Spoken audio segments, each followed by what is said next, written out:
I'm joined here by Eamon McGee and Colm McFadden, who are going to be recognised at tonight's function for their service to Donegal football over a long period. I suppose the first question I'm going to ask, because you made the announcement back in August, I think it was, lads. Haven't changed your mind, Colm? No, definitely not. You're definitely sticking with it? Definitely sticking with it. Those cold nights and sitting in front of a nice warm fire, definitely happy where I am now. Yeah. And Eamon? No, I'll be in the same boat as Colm there, unless Rory wants to give me a ring the week before the championship game. I'm not on for it. No, I've served my time now, so I'm happy enough just to head away now. Yeah. In the end, I suppose, an easy enough decision. Now, there might be a contradiction here somewhere. It's always difficult to walk away from something like this when you've been involved in it for so long, Colm. But I think both of you just decided it's a good time. Yeah, well, it's probably it was an easy decision to make in the end up, but it's something I'll definitely miss. Like, and even those cold winter nights out training, I'll miss the trainings and I'll miss the hours of championship football. But I think towards the end, the body was starting to give up and starting to get injured more. And and if you're injury free and you're fit that way, it's probably easier to stay on. But I think the time was right, and with a young family at home now as well, and that, so plenty of time to spend with them. Absolutely. Did it make it more difficult, Eamon, for yourself and probably Colm was in this category, because of the fact that the most success in both your careers came very much at the latter part of it? Yeah, Donegal are at the top of the top rankings anyway, probably in the top 4, definitely top 5, and of course you're there thinking you might miss out in the medal because we've been in an Ulster final like for this last 6 years, and you might miss out in the medal, but if you were to have that mentality, like, you're never going to go. And the way it is, Donegal, from what I can see now, we're going to be competing for the next few years, so eventually you'll have to cut ties eventually. Yeah. And Colm, you were involved for a long time. Again, the success came very late on in your career, and if anything, the standard of play that you produced at inter-county level improved in those latter years as well. Was that as much to do with your approach to it as the team really developing, I suppose, under Jim from 2011? I suppose everything kind of improved once Jim came on in 2011. Our fitness levels were better, as a team we were playing better, and I think when the group's playing better together, it's easier for individuals to perform better as well. Like, so, I suppose over the years too, probably learned a lot as regards what worked for myself and what ways you should be getting fit and stuff like that there. Like, so it was a combination of everything really. Yeah, we shouldn't forget there's a lot of disappointments along the way, because I think it's generally agreed through those years in the 2000s we had very talented teams, but we just didn't seem to be able to get across the line. Yeah, we're probably some mighty teams when we started out. We got to an All-Ireland quarter final the first season and semi-final in the next season and a couple of Ulster finals, like, but we were probably unfortunate that time Ulster football was at its peak. Yeah. It was as strong as in Money's a year. You had Tyrone and Armagh were two fantastic teams, and probably even if you look at Armagh, a lot of people look at them and think they only won one All-Ireland. If they were around in the other generation, they probably would have picked up 2 or 3 Sams. Yeah. And even for yourself, coming in as a young lad, can you remember Brian McGee calling you up and how much it meant to you to get involved at county level? Yeah, I remember the phone call, and I was so nervous about going up to my first training session, and I dreamt about playing for my county for a long time before it, and I looked up to the lads that were ahead of me and the lads that played, and it was always a dream of mine to play for Donegal, and once you get it, like, it's a big honour. And I also remember the time Brian says come on into the squad, it always stuck with me. It's a big honour and a big commitment. I mean, it's got more of a commitment now. Back in those days, was one of the reasons perhaps that we weren't doing as well as we should have, is that commitment that was required at that level perhaps just was lacking a wee bit? Yeah, that's kinda, you could say there's a wee bit of that in it, but like we didn't know any other way. Like, we were just doing whatever we were told to do, and probably we were never going over and above what we had to do, and we weren't shown the way, and that's down to us as players, that we probably could have went out and learned a bit more and could have been a wee bit more of a drive on us, but also like the people that were involved too just probably could have shown us the way. Yeah. 2011, we finally won an Ulster Championship after a 19-year gap. That was a huge step, and we were within a kick of a ball of an All-Ireland final. Yeah. Colm, did you sense at that stage we're going to have a great few years here if we give the commitment that's required?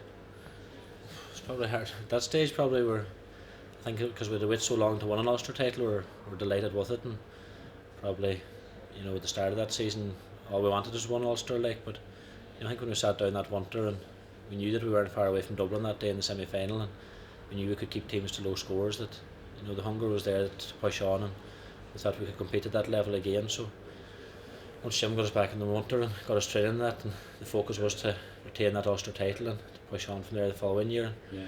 I think definitely that hunger we got from the semi-final in Croke Park that day against Dublin, you know, we're all mad to get back there again and try and go one step further the following season. Yeah. And 2012 statistically would look as if it was your best year, because forwards are judged on what they score and that. But in general play as well as the scoring column, will you reflect back on in a few years' time as 2012 as the year that you really played your best football?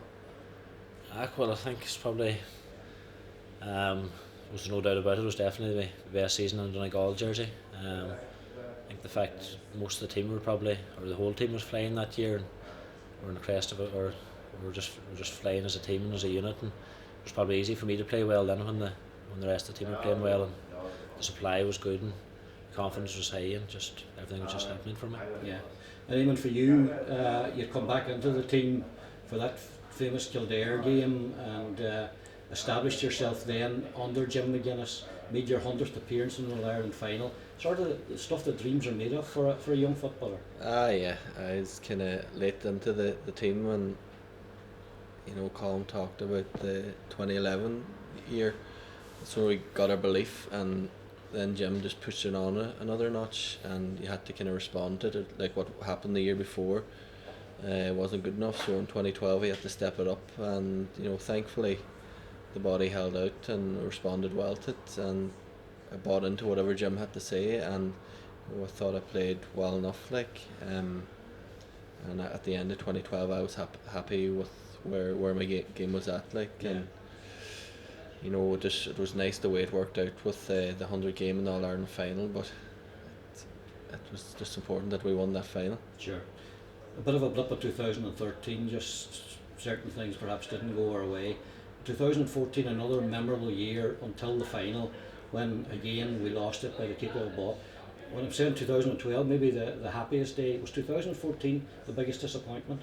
Yeah, definitely for me anyway. 2014, the final was, I said it before, it's kind of a scar on you as a footballer and as a sports person now. It's just something, you know, it'd be different if we played well and Kerry had beat us fair and square, like, but we never played well, and, you know, we never really got up to the level we did against Dublin, and, you know, there's regrets there, but at the end of the day, that's just sport, and you just have to take them days too, and it'll always be with me. But I'm glad now that I have an All-Ireland medal in the back pocket. Like. Yeah, small margins, Colm, and I was sitting above that goal mouth that you've got the touch to when the ball came back off the post, and we talk about thin lines. I mean, half the ball was over the line. We could have forced a replay. I mean, those are things that you can reflect back on, but it was so close. It was close, alright, but I suppose I remember it well. The keeper kind of fumbled it and it fell to the side, and had a dive to flick it back over, but just hit the inside of the post and went across. It could hit the keeper, and England didn't, like. Yeah. I think on the day, you know, we probably would have been very lucky to get the draw and end up. We probably we played for about 10 minutes maybe after Kerry got their second goal. It was probably only 10 minutes that we played the way we could play, like. But I think, you know, you have to give Kerry a lot of credit that day. Defensively they were superb. We couldn't break them down at all, and we found it very hard to get behind them, and, you know, I think they deserved to win that game, in fairness to them. Yeah. Eamon, overall then, looking back in the career, plenty to look back on positively. I suppose we could say about you that you didn't discriminate against managers during your career. You gave each one of them as much trouble as the one before, perhaps, but in the end it all came right for you. Yeah, as Brian McGee rang me up, he says there was only, could never settle you, and it'd take a woman from Letterkenny to settle me. But no, it was an eventful enough career, like, but it was good crack, like, and it was a good journey. I enjoyed the journey, and thankfully there was a bit of success in it. But it was just, we were along with such great lads, like, and it was a pure honour to play with the likes of Colm and, you know, Big Neil, Christy, Michael Murphy, Neil the brother, and, you know, the list goes on about the and that's the most important thing for me now as I walk away, is that I've made good friends, you know. And Jim just talked about it there when we were training with him, that what we did in the training field and the level we brought to, like, I'll meet Colm in 20 years somewhere and we'll be giving out a bit Gaelic, like, or whatever, but like, I'll be able to look Colm in the eye and say that, like, we took it to a level and we worked really hard for each other, and that's always going to stay with us, like. Yeah. Any regrets, Colm? Nah, I don't think so. You probably look back and think there's things you could have done better, but I think from the mistakes you made and the games didn't go your way, and mistakes you made during games, you learn from them, and that's what makes you a better footballer as the years go on. That's probably why the older you get, the smarter you get and the better you get, like. And I no regrets, like, and I think we're fortunate to end up getting the success. We waited a long time to win an Ulster title, and to think now we're sitting back and with 3 Ulster titles and an All-Ireland medal, you know, it's something you only dream of, and we're very grateful to have it now.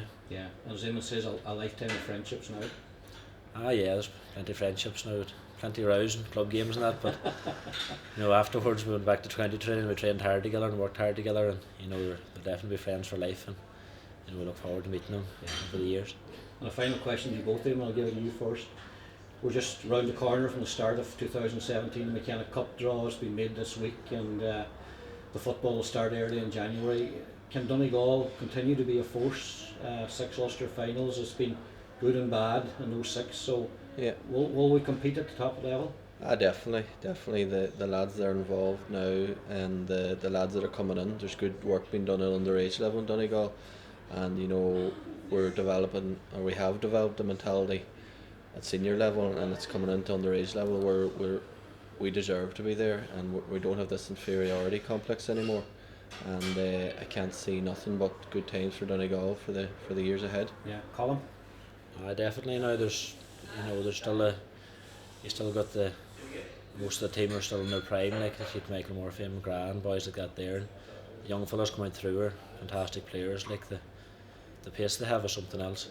You know, it seems to be, you don't have a good footballer coming through now, just pure natural football ability. He's also got blistering pace as well, like, and a couple of very good minor teams there, fine individuals in it as well coming through, so I definitely think they'll be, you know, definitely competing in Ulster for the foreseeable future. And you know, you look at the All Ireland, there's probably, you've Kerry, Dublin and Mayo, there's only 3 that can compete with Donegal, like, so it's going to be interesting times for a Donegal supporter now in the years to come.